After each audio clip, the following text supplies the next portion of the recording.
момента главния.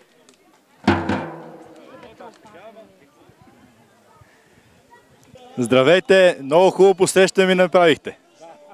Откъде сте вие? От Благоевград, от Струмско, квартал Струмско. И сме Струмски слави като група. Много хубаво посрещане, много благодаря. Сега да ми разкажете какво сте наготвили. Как се казвате вие? Боряна Трайкова съм аз. Това е питка. Искаме да е логото на групата, дето ние смесена фолклорна група. Струмски слави. Пиленцата са символа на славиите. Мислим, че имаме така и доста успехи в България с хубавите песни, с хубавия талант, дето има групата и затова това ни е символа. И ми от 1,5 кг брашно се прави, 200 грама мляко, 200 грама захар, сусама, замесва се по обичайните с мая. С мая и другото вече е въпрос на аранжиране на украската. Всеки един може да я направи, стига да желае да я украси малко по-добре и надписите вече. Това е символа на нашата група. Вкусна е, сигурно е хубава и така. Ще опитаме. Ще я опитаме след това. Сега да видим другите изделия какви са и кой ги е направил. Баница с прас, селска баница с прас. Баница, селска баница с прас. А как се казвате вие? Славка Николова се казвам. Направила съм селска баница с прас. А прас откъде? Прас, което съм си го аз произвела. Сирене малко и цвекло. Това е.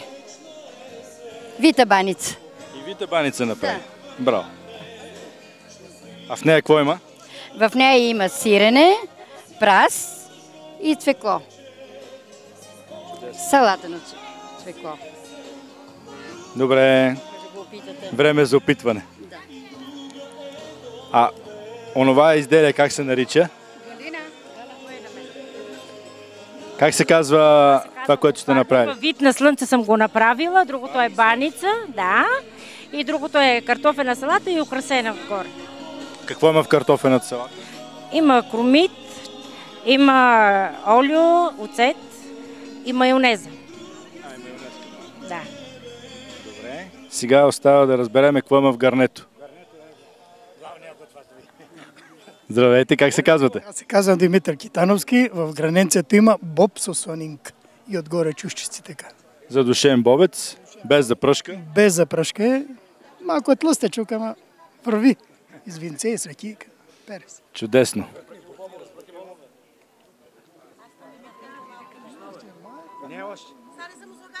Гъстичък, така, гъстичък. Чудесно. Вкусно е. Без запръшка. Какви зеленчуци слагате?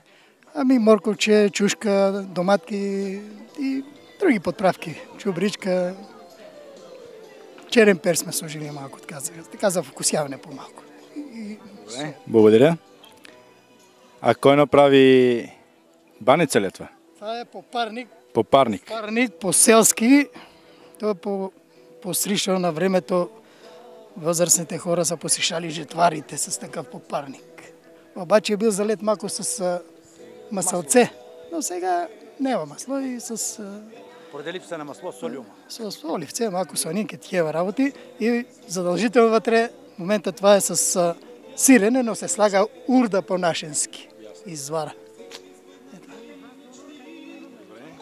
И още една баница има. На кой е тя? Така ли? Добре. Сега е време да ги опитаме те вкусоти. Пъстра трапеза на гости на село Логодаж. Август месец, страхотно лято. Кулинарната разходка вече е почти към края си, но идва най-важната част. Да видим журито, кое какви награди ще присъди, за да може час по-скоро да мине награждаването.